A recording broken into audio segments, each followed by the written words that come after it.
बात करेंगे सबसे पहले यूपी के बिजनौर की, जहां बादशाह मार्केट के करीब पारस भाटिया की दुकान के तीसरी मंजिल पर भीषण आग लग गई। आग लगने के बाद इलाके में हड़कंप मच गया। घटना की सूचना के बाद फायर ब्रिगेड की गाड़ी मौके पर नहीं पहुंची। हालांकि आग लगने की वजह अभी तक मालूम नहीं हो पाई है। स्थानीय दुकानदार आग बुझाने के प्रयास में लगे रहे। ये पूरा मामला थाना चांदपुर के बादशाह मार्केट के बिजनौर का बताया जा रहा है, जहां भीषण आग लगी थी। आग लगने के दौरान की तस्वीरें, आग ने किस तरह से विकराल रूप धारण कर लिया था, तस्वीरों को देखकर आप अंदाजा लगा सकते हैं। हालांकि बड़ी लापरवाही यहाँ पर यह देखने को मिली है कि शिकायत मिलने के बावजूद भी फायर ब्रिगेड की गाड़ी मौके पर नहीं पहुंची और इस कारण लाखों का नुकसान पहुंचा है। तो वहीं अमरोहा में किसानों के बीच कान पकड़कर अधिकारी गलती मानते हुए नजर आए हैं। दरअसल अधिकारी बिजली विभाग जेई का वीडियो सोशल मीडिया पर तेजी से वायरल हो रहा है, जहां पर वो किसानों के बीच जाकर कान पकड़कर गलती मांग रहे हैं। बता दें कि इस दौरान किसानों ने अभद्र भाषा प्रयोग करने का जेई के खिलाफ आरोप लगाया था और इसी बीच में किसान धरने पर भी बैठ गए थे। अमरोहा जिले के बछरायू बिजली घर पर तैनात है जेई और ये वीडियो सोशल मीडिया पर तेजी से वायरल है। वीडियो में आप देख सकते हैं कि जेई किसानों के बीच है और वो कान पकड़कर माफी मांग रहे हैं। इस दौरान किसानों का आरोप है कि उन्होंने किसानों के साथ अभद्र भाषा का प्रयोग किया और इस वजह से किसान नाराज होकर धरना प्रदर्शन करने के लिए बैठ गए थे और धरना प्रदर्शन को होता देख जेई को अपनी गलती का एहसास हुआ और किसानों के बीच जाकर कान पकड़कर माफी मांगते हुए नजर आए। तो वहीं कन्नौज में आम तोड़ने पेड़ पर चढ़े युवक की हाई टेंशन लाइन की चपेट में आने की वजह से मौत हो गई। पेड़ के ऊपर हाई टेंशन की तार लटकी हुई थी और इसी के चपेट में युवक आ गया। घटना के बाद परिजनों में कोहराम मच गया है। ठटिया पुलिस ने हालांकि शव को कब्जे में लेते हुए पोस्टमार्टम के लिए भेज दिया। ये पूरा मामला कन्नौज के ठटिया थाने क्षेत्र के महसैया गांव का बताया जा रहा है।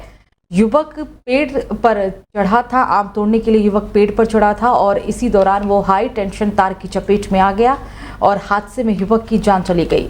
घटना की सूचना जैसे ही पुलिस को मिली, पुलिस मौके पर पहुंची और पुलिस ने शव को कब्जे में लेते हुए पोस्टमार्टम के लिए भेज दिया। फिलहाल पुलिस पूरे मामले की जांच पड़ताल में भी जुटी हुई है। तो मुजफ्फरनगर में नेशनल हाईवे 98 पर उस वक्त अफरा तफरी का माहौल बन गया जब देहरादून से दिल्ली जा रही उत्तराखंड परिवहन की रोडवेज बस ओवरटेक करने के दौरान अनियंत्रित होकर सड़क किनारे पलट गई। बस में 40 यात्री सवार थे, जिनमें 3 को घायल अवस्था के चलते मौके पर पहुंची स्थानीय पुलिस और अन्य राहगीरों ने एम्बुलेंस की मदद से अस्पताल में भर्ती करवाया। बस चालक की माने तो ओवरटेक के दौरान बस अनियंत्रित होकर पलटी थी। दरअसल ये पूरा मामला मुजफ्फरनगर के जिले के थाना मंसूरपुर क्षेत्र के अंतर्गत हल्दीराम रेस्टोरेंट के पास का है, जहां दोपहर देहरादून से दिल्ली जा रही उत्तराखंड परिवहन की रोडवेज बस ओवरटेक के चलते अनियंत्रित होकर सड़क किनारे खाई में पलट गई। अचानक बस के पलट जाने से उसमें सवार यात्रियों में चीख पुकार मच गई और देखते ही देखते नेशनल हाईवे 98 पर भीषण जाम भी लग गया। मैं इधर की साइड में था, पूरी रॉन्ग साइड है, ये सब इस रोड आ गया। अब उसने जो है मेरी साइड दाबी तो अगला पहिया मेरा इस डिवाइडर पे चढ़ा। जब उसने साइड दाबी, डिवाइडर पे चढ़ा तो उसका बैलेंस फिर बिगड़ गया, गाड़ी का बिगड़ गया, इधर आ गई पलट के। ये कितने लोग इसमें सवार थे और कहां से कहां ये जा रही थी? देहरादून से दिल्ली। कौन सी डिपो है? ये देहरादून डिपो ही है। कितने लोग घायल हैं? घायल नहीं है कोई, एक सवारी का हल्की कोई भैंसी आई है, हाथ में ये वैसे खून आ गया हल्का सा, खाए में या बाह में। आज दोपहर में मंसूरपुर थाना क्षेत्र के नावला पुल के समीप उत्तराखंड परिवहन निगम की एक बस अनियंत्रित होकर खाई में गिरी है, जिसमें 40 यात्री सवार थे। पुलिस के द्वारा त्वरित कार्रवाई करते हुए सभी यात्रियों को सकुशल बस से बाहर निकाला गया है। उनमें से 2 यात्रियों को मामूली चोटें आई हैं, जिनको अस्पताल उपचार हेतु भेज दिया गया है। शेष यात्रियों को दूसरी बस से उनके गंतव्य को भिजवा दिया गया है और बाकी स्थिति नियंत्रण में है। तो मुजफ्फरनगर चरथावल विकासखंड के ग्राम दधेड़ू के ग्रामीणों ने सड़क चौकीकरण के मामले को लेकर डीएम अरविंद मलप्पा बंगारी से मुलाकात की और अपनी समस्याओं से अवगत भी कराया। डीएम ने हालांकि बकरीद के त्योहार को मद्देनजर रखते हुए बकरीद के बाद समस्या को सुलझाने का आश्वासन दिया है। वहीं जिला पंचायत सदस्य भाकियू युवा मंडल अध्यक्ष विकास शर्मा ने सड़क चौकीकरण को लेकर प्रशासन द्वारा अतिक्रमण हटाने में जो हठधर्मिता चल रही है उसके खिलाफ ग्रामीणों के साथ मिलकर प्रेस कॉन्फ्रेंस कर 19 तारीख को चरथावल में एक बड़ी महापंचायत का ऐलान भी कर दिया है। विकास शर्मा का कहना है कि सड़क चौकीकरण को लेकर अब जो भी निर्णय लिया जाएगा वो 19 तारीख की पंचायत के बाद ही लिया जाएगा। ग्रामीणों का कहना है कि सड़क चौकीकरण को लेकर जो भी निर्णय होगा वो भाकियू युवा मंडल अध्यक्ष के नेतृत्व में 19 तारीख की पंचायत के बाद ही होगा। और अगर प्रशासन टेबल पर बैठकर बात करने के लिए इच्छुक है तो हमारे जनप्रतिनिधियों के साथ बैठकर अपनी बातचीत कर सकते हैं। मुजफ्फरनगर से थाना भवन रोड का निर्माण हो रहा, इसे लेकर आज प्रेस वार्ता हुई है और यहाँ पे मीटिंग भी थी। यहाँ पे पीडब्ल्यूडी विभाग द्वारा एक तानाशाही का रवैया अपनाया जा रहा है। जबरदस्ती 40 फुट पर निशान लगा दिए गए। किसानों के व्यापारियों के मकान तोड़ने का ही लोग काम कर रहे। हमारा कहना है कि हम देश के विकास में, प्रदेश के विकास में आप लोगों को सहयोग करेंगे। आप 40 फुट नहीं, आप 60 फुट लेने का काम करें, लेकिन जो सिजरा है, सिजरे से फालतू जो भी आप जमीन लेंगे उसका आप हमें मुआवजा देने का आप लोग काम करेंगे। मकान तोड़ दिए वो गलत हुआ। जितने मकान आपके सिजरे के हिसाब से बाहर है उन पर आप चिन्हित करो, उन मकानों को हम खुद हटवाने का काम करेंगे। सबको मुआवजा मिलना चाहिए। गलत किसी के साथ हम होने नहीं देंगे। बाबा टिकैत का जिला है, यहाँ पे सिजरे के आधार पर हम लोग काम करेंगे, कागजों की लड़ाई करेंगे। जो डीएम ने यहाँ कमेटी बनाई थी, उस कमेटी ने जो रिपोर्ट दी, इस रिपोर्ट को सार्वजनिक करे। किसान तो सहमत सिजरे के आधार पर, अगर ये टेबल पर बैठ कर बात करेंगे तो हम लोग इनका सहयोग करने का काम करेंगे। जबरदस्ती हम लोग कुछ नहीं होने देंगे। तो फर्रुखाबाद में शहर की आवास विकास कॉलोनी स्थित डॉक्टर राम मनोहर लोहिया जिला अस्पताल में विश्व रक्तदान दिवस का पर आयोजन किया गया और इस दौरान शिविर का जिलाधिकारी डॉक्टर वीके सिंह ने फीता काटकर उद्घाटन किया है और रक्तदानियों का हौसला भी बढ़ाया है। साथ ही जिलाधिकारी डॉक्टर ने कहा कि रक्तदान से बड़ा कोई दान नहीं होता, इसमें सभी की भागीदारी बहुत जरूरी है। रक्तदान करने वाले लोगों को सर्टिफिकेट देकर सम्मानित भी किया गया। साथ ही एक बुजुर्ग ने अपने इलाज ना होने का दर्द भी जिलाधिकारी को सुनाया। इस पर जिलाधिकारी ने तत्काल प्रभाव से सीएमओ डॉक्टर अवनींद्र कुमार को बुजुर्ग का इलाज करने के निर्देश दिए। जिलाधिकारी के साथ सिटी मजिस्ट्रेट, सीएमओ और सीएमएस भी मौजूद रहे। निरीक्षण के दौरान हालांकि जिलाधिकारी डॉक्टर वीके सिंह ने रोगियों से पूछा कि कोई दवाई बाहर से तो नहीं लिखी जाती। इस पर मरीजों ने मना कर दिया। उसके बाद जिलाधिकारी सीधे दूसरे वार्ड में गए, जहां पर मरीज के पास रखा खाना भी देखा, जिसकी क्वालिटी मेन्यू के अनुसार नहीं थी। और उसके बाद वहां रखे फल की गुणवत्ता ठीक ना देखकर उन्होंने नाराजगी व्यक्त की है। इस दौरान CMO doctor Avanindra Kumar, CMS प्रभारी डॉक्टर प्रभात वर्मा, डॉक्टर प्रवीण कुमार, डॉक्टर अमरनाथ और आदि लोग भी मौजूद रहे। ब्लड बैंक लोहिया अस्पताल में कैंप का आयोजन किया था, जिसमें 21 लोगों ने अब तक ब्लड डोनेट किया है और ये बहुत ही नेक कार्य है, क्योंकि ब्लड डोनेशन से जो है जो लोगों का लाइफ का जीवन हानि हो तो उसको डॉक्टर लोग बचा सकते हैं। और हम अधिक से लोगों, जनपद के लोगों को आह्वान करते हैं जो ज़्यादा से ज़्यादा लोग ब्लड को डोनेट करें।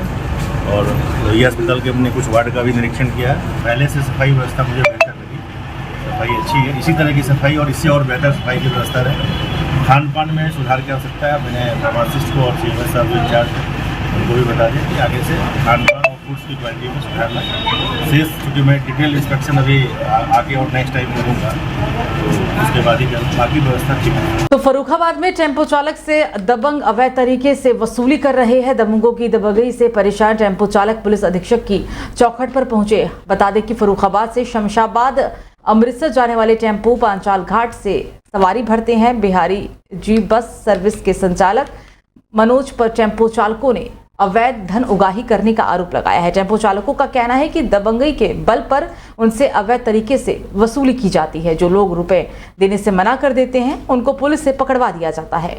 पुलिस की मिलीभगत से ही टेम्पो चालकों से दबंग करते हैं अवैध वसूली। 3000 रुपये प्रति महीने दबंगई के बल पर प्रत्येक टेम्पो चालक से वसूली की जाती है। अवैध वसूली से परेशान टेम्पो चालकों ने पुलिस लाइन पहुंचकर पुलिस अधीक्षक को शिकायती पत्र सौंपा। ये पूरा मामला कादरीगेट थाना क्षेत्र के पांचाल घाट का है। क्या मामला हुआ? कप्तान साहब से मिलने आए हैं। हम शिकायत करने हैं अवैध वसूली की। मतलब क्या अवैध वसूली हो रही है? हम लोगों से 50 रुपये प्रति गाड़ी ली जाती है और 3000 रुपये महीना। अगर ना दो तो मारते तोड़ते पकड़ाते हैं गाड़ी वालों को। कौन सी गाड़ी चलाते हैं आप? ये LPG। अच्छा, कौन वसूली कर रहा है? क्या नाम है मनोज उसका? अग्नोत्री। कहाँ कहाँ चलाते हैं और कहाँ कहाँ वसूली हो रही है? अमृतपुर रोड पे। वसूली कौन कर रहा है? मनोज अग्नोत्री, कुछ उनके अज्ञात लोग हैं। अच्छा, तो कितने पैसे लेते हैं क्या? 50 रुपये प्रति गाड़ी, 3000 रुपये महीना। अच्छा, तो आपने पुलिस को कंप्लेंट की थी क्या इसकी? कई बार कर चुके हैं, मतलब जबकि DM मतलब मुख्यमंत्री ने आदेश भी किया था कि अवैध वसूली नहीं होगी, जिसके पास रजिस्ट्रेशन होगा वही वसूली कर सकता है, लेकिन वो भी तब भी अपनी आड़ में करे। बस अड्डे भी लगवाते गाड़ियाँ, फिर उस तरफ भी लगवाते बस अड्डे, फिर घटियाड़ रोड पे भी लगवाते। कहाँ के रहने वाले हैं मनोज अग्निहोत्री? ये गंगानगर के। अच्छा, तो पुलिस ने क्या कहा था? पुलिस ने ये कहा था उनके पास परमिशन, जबकि नगर पालिका ने कोई परमिशन नहीं उन्हें दी है। हम लोगों ने ITI मांगी, नगर पालिका को लिख के दिया कि अवैध वसूली हमने कोई परमिशन नहीं दी थी। यहाँ किससे मिलने आए थे? SP साहब से। क्या समस्या क्या है? कप्तान साहब से मिलने आए हो? समस्या ये है यार, अवैध वसूली हो रही है वहाँ पर, मनोज अग्निहोत्री करवा रहे हैं। अच्छा, कब से अवैध वसूली हो रही है? कहाँ कहाँ हो रही है? 2 सालें हो गई। तो इससे पहले आपने कंप्लेन क्यों नहीं? से लेके 5-4 घाट तक। इससे पहले कंप्लेन क्यों नहीं की थी? इससे पहले कंप्लेन की कोई सुनवाई नहीं हुई। कब की थी? इससे पहले की थी, 2 महीना पहले की थी। अच्छा, कहाँ कहाँ वसूली हो रही है और किस जगह? मतलब अभी यहाँ पे जो शिकायत कर हो रही है। अच्छा, थाने गए थे आप? थाने भी गए थे हम लोग, यहाँ भी 4-5 बार आ चुके हैं, सुनवाई नहीं हो रही। अच्छा, कौन कौन वसूली कर रहा है? अनमोल लड़का है एक, उनका भतीजा, और शेखर वर्मा है, मनोज अग्निहोत्री करवाते हैं। अच्छा, यहाँ किससे मिलने आए थे?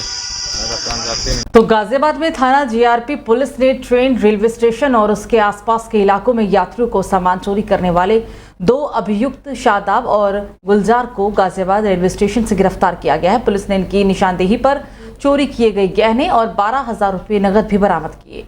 CO GRP सुदेश कुमार गुप्ता ने बताया कि ये दोनों छात्र किस्म के अपराधी हैं और यात्रियों को निशाना बनाकर उनका कीमती सामान चोरी करने का काम करते थे। इनके पास से हालांकि लगभग 1,38,000 रुपये के आभूषण और 12,000 रुपये नकद बरामद किए गए हैं। हमारे अपर पुलिस महानिदेशक रेलवे श्री जयनारायण सिंह के द्वारा अपराधियों के विरुद्ध चलाए जा रहे अभियान के अंतर्गत आज श्री आशुतोष शुक्ला SP रेलवे मुरादाबाद के निर्देशन में आज उस समय बड़ी सफलता मिली जब गाजियाबाद के SHO श्री अनुज मलिक द्वारा 2 अभियुक्तों को गिरफ्तार किया गया, जिनके नाम शादाब व गुलजार हैं। शादाब के विरुद्ध 28 मुकदमे पंजीकृत हैं विभिन्न थानों GRP में, और गुलजार के विरुद्ध भी 10 मुकदमे पंजीकृत हैं विभिन्न थानों में। ये लोग, शादाब जो हैं मसूरी थाना क्षेत्र के रहने वाले हैं और इस समय अलीगढ़ में रह रहे हैं, और गुलजार जो हैं वो जनपद मुरादाबाद के बिलारी क्षेत्र के रहने वाले हैं। ये दोनों अभियुक्त जब भी ट्रेन में ट्रेन दिल्ली से गाजियाबाद की तरफ आती थी तो ये सो रहे महिलाओं के पर्स, उनकी चेन, मंगलसूत्र आदि चुरा लिया करते थे, बैग चुरा लिया करते थे। 2019 में आखिरी बार शादाब के विरुद्ध मुकदमा पंजीकृत हुआ था, जिसके बाद ये जेल से छूट के आने के बाद इसके द्वारा अपनी मोबाइल शॉप खोली गई। मोबाइल शॉप में लॉस होने के बाद इसके द्वारा पिछले 3 महीने से पुनः अपराध में यह सम्मिलित होने लगा।